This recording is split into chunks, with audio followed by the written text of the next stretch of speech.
जिन साथियों, मैं आपका दोस्त उमाशंकर पंचोली। स्वागत है आप सबका साहित्य शिखर क्लासेस के यूट्यूब चैनल पर। जैसा कि आपने थंबनेल में देख ही लिया होगा और आपको पता लग गया होगा कि थंबनेल में क्या है, इस वीडियो में क्या होने वाला है। तो आप तैयार हो जाइए, ये आपके लिए बहुत बड़ी खुशखबरी है कि 10 जुलाई को आने वाले बजट में तीनों भर्तियाँ, फर्स्ट ग्रेड, सेकंड ग्रेड और थर्ड ग्रेड की जो वेब भर्ती है वो आने वाली है। और आप जो सपना देख रहे हैं, जो ड्रीम देख रहे हैं, जिसको लिए आप इतने दिनों से मेहनत कर रहे हैं, अब वो ज़्यादा दूर नहीं है। ठीक है। और अभी जैसे कि कुछ दिनों पहले जब महिला जो रीट भर्ती परीक्षा के बारे में आरक्षण का मामला चल रहा था 50% वाला, तो वहाँ पर माननीय मुख्यमंत्री साहब ने कहा था कि बहुत ही जल्द बड़े पदों पर वैकेंसी आने वाली है। और अभी जब हमारा जो 15 दिसंबर के बाद जो नए कार्मिकों की जॉइनिंग हुई है, उनकी जो नियुक्ति हुई है, तो उनका एक मुख्यमंत्री रोजगार उत्सव कार्यक्रम रखा था माननीय मुख्यमंत्री जी ने। तो ये कार्यक्रम हर डिस्ट्रिक्ट में था, जिला मुख्यालय पे था। तो जैसे मेरी जॉइनिंग 30 जनवरी को हुई थी, तो मैं भी उस कार्यक्रम में शामिल हुआ था। तो हर जो भी कार्मिक शामिल हुए थे, तो वहाँ भी उन्होंने कहा था कि हम जो है 17,000 पदों पर वैकेंसियाँ लाने वाले हैं और एक नया कैलेंडर जारी करेंगे उसमें। और जो परीक्षाएँ हैं वह एक तो कोशिश मतलब पेपर लीक से बचाएंगे, और दूसरी बात है हमारी प्राथमिकता रहेगी कि परीक्षाएँ जो है समय पे हो। तो आप जो है ये मान के चलें कि अब वो समय दूर नहीं है जब आपकी परीक्षाओं का कैलेंडर, आपकी परीक्षाओं की वैकेंसी जो है वो आपके सामने होने वाली है। और अब आप अपना समय कहीं भी व्यर्थ गवाए बिना तैयारी करना स्टार्ट कर दीजिए। और ये बात कि वो तीनों वैकेंसी एक साथ आएगी, तो हाँ बिल्कुल तीनों वैकेंसी एक साथ आएगी। जिस तरह पिछली बार हमारे टाइम भी first grade I, second grade I और रीट की भर्ती परीक्षाएं जो थी, तीनों का कैलेंडर तीनों साथ में आई थी धीरे धीरे। और एक दो महीने गैप में तीनों का एग्जाम हुआ था। तो आप भी तैयार हो जाइए, तीनों वैकेंसी एक साथ आने वाली है, फर्स्ट ग्रेड भी, सेकेंड ग्रेड भी और रीट भी। अब बात करें कि आपको किसकी तैयारी करनी चाहिए, किसकी तैयारी नहीं करनी चाहिए, तो ये तो आप सबको पता है कि जिसके पास जो जो योग्यताएं हैं वो उस हिसाब से तैयारी कर सकता है। अगर आपने बीएड और एमए कर रखा है, बीएड प्लस एमए है, और आपका जो है सब्जेक्ट जो भी है, सब्जेक्ट पर आपकी कमांड है, सब्जेक्ट आपका बेस्ट है, सब्जेक्ट आपका मजबूत है, तो आप फर्स्ट ग्रेड की तैयारी करें। सेकंड, अगर आपने बीएड कर रखा है और आपका जो है राजस्थान जीके, अगर मतलब बीएड भी है और अगर आपने एमए भी कर रखा है, लेकिन फिर भी आपको लगता है कि मेरा फर्स्ट ग्रेड में मैं नहीं करवाऊंगा, फर्स्ट पेपर में मेरा अच्छा नहीं है, या फिर सब्जेक्ट थोड़ा कमज़ोर है, या मेरा राजस्थान जीके अच्छा है और साइकोलॉजी मेरी ज़्यादा अच्छी है, मतलब उसमें ज़्यादा कमांड है, तो फिर आप सेकंड ग्रेड कर सकते हैं। बाकी जिसका जैसे ड्रीम, जैसे मान लो मेरा ड्रीम है कि मुझे लेक्चरर ही बनना है, तो फिर उसके पास तो कोई ऑप्शन ही नहीं, वो तो लेक्चर की तैयारी करेगा, है ना। तो बीएड अगर एमए है तो आप फर्स्ट ग्रेड करें, बीएड ही है तो सेकंड ग्रेड करें, और बीएड कर रखी है, बीएसटीसी कर रखी है, तो आप रीड जो है थर्ड ग्रेड की तैयारी कर सकते हैं। लेकिन अगर मैं यही कहूँ कि आपको मेरे हिसाब से अगर जैसे बीएड और एमए है तो आप किसकी तैयारी करें, तो मेरे तो यही कहना है कि आपको फर्स्ट ग्रेड की तैयारी करनी चाहिए। क्योंकि फर्स्ट ग्रेड में जो है भले ही एग्ज़ाम आपको लगता है कि ये ज़्यादा डिफ़िकल्ट होता है या ज़्यादा कठिन होता है, लेकिन इसमें भीड़ बहुत कम होती है, पहली बात। दूसरी बात ये होती है कि जिस बंदे ने, जिस अभ्यर्थी ने अगर ईमानदारी से और लगातार 5-6 महीने की भी तैयारी कर ली मजबूती से, तो वो लेक्चरर बन जाएगा, वो फर्स्ट ग्रेड की वैकेंसी निकाल लेगा। क्योंकि यहाँ जो है सब्जेक्ट पे कमांड जो हो गई, और सूझबूझ थोड़ा सा उसने धैर्य के साथ अगर परीक्षा की तैयारी कर ली, तो इसमें सफल होना ज़्यादा मुश्किल नहीं है। क्योंकि यहाँ जो है कई सारे अभ्यर्थी तो ऐसे हैं, कई सारे जो वो तो इस बात से डर जाते हैं कि फर्स्ट पेपर में मैथ्स आएगी, रीजनिंग आएगी, इंग्लिश आएगी, तो कई तो इस वजह से उसमें फॉर्म नहीं भरते, मतलब फॉर्म तो भरते हैं लेकिन इसकी तैयारी नहीं करते हैं ना।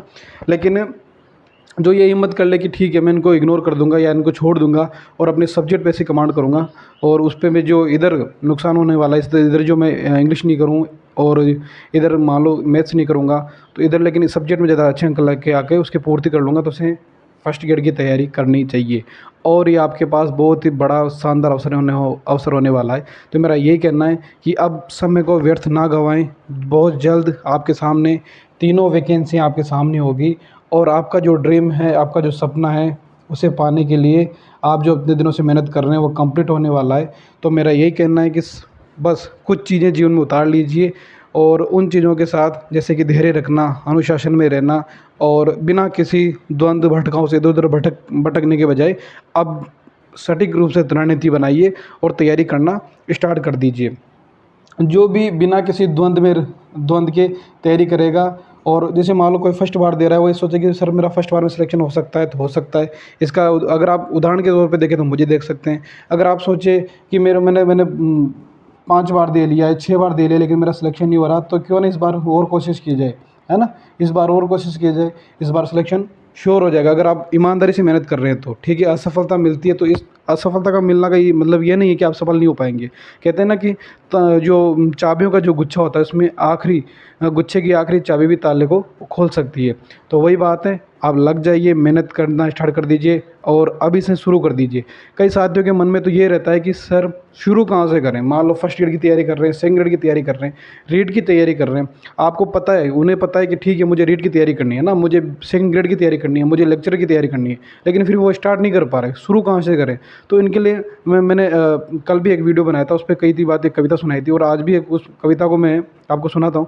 आप मुझे लगता है कि वह कविता आपके जीवन में बहुत कुछ सुधार ला सकती है ना, मोटिवेट कर सकती है आपको। क्योंकि मैं भी ये सोचता हूँ, अभी आप देख लो ये जो वीडियो बना रहा हूँ मैं आपके सामने, तो मैंने आज ये जो कुर्सी पे जो है ये बोर्ड रख रखा है, और आपके लिए मैं क्लासेस जो बनाता हूँ, अपना जो लेक्चरर वाला कोर्स चल रहा है, स्कूल व्याख्याता का जो सेकंड पेपर वाला संपूर्ण निःशुल्क जो कोर्स चल रहा है, मैं इस वीडियो यहाँ से बनाता हूँ।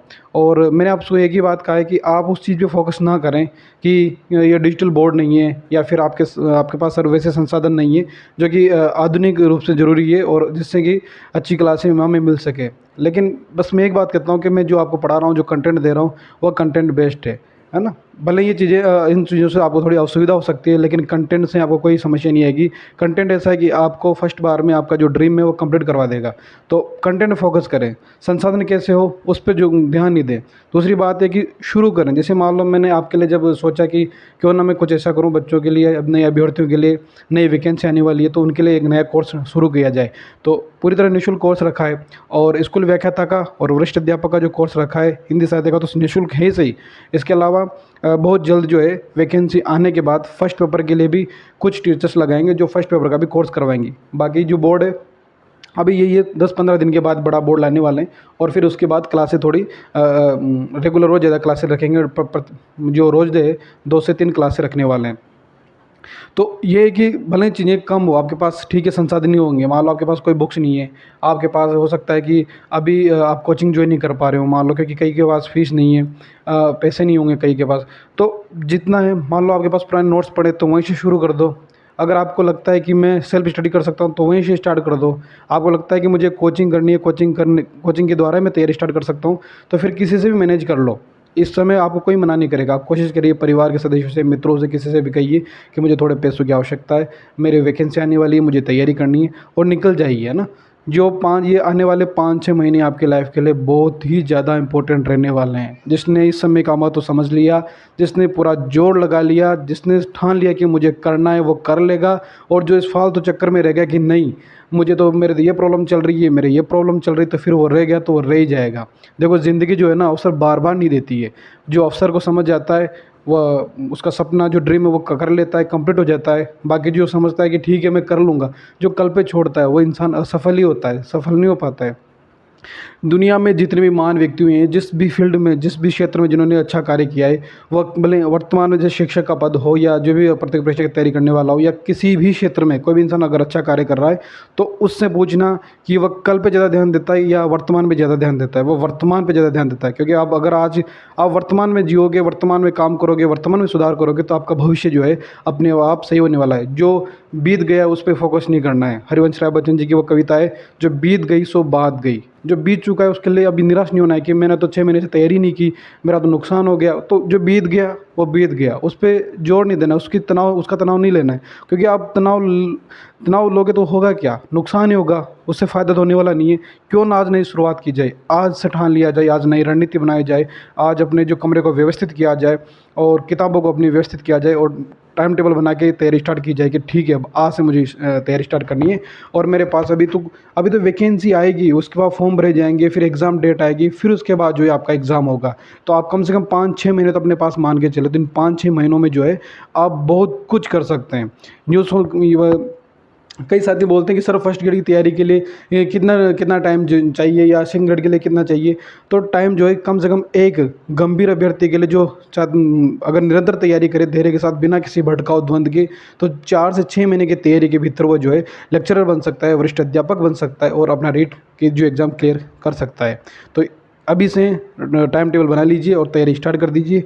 और मैंने कल एक कविता सुनाई थी कि शुरू करो, ठीक है। अभी हो सकता है जैसे मान लो मेरे पास संसाधन वैसे नहीं है, लेकिन मैंने शुरू कर दिया आपके लिए कि नहीं मुझे करना है और कोर्स जो है पढ़ाना है, तो मैंने शुरू कर दिया। तो आप भी इस चीज़ से मोटिवेट हो सकते हैं ना। शुरू करो, जहाँ हो वहीं से शुरू करो, आज से शुरू करो, जितना है उसी से शुरू करो।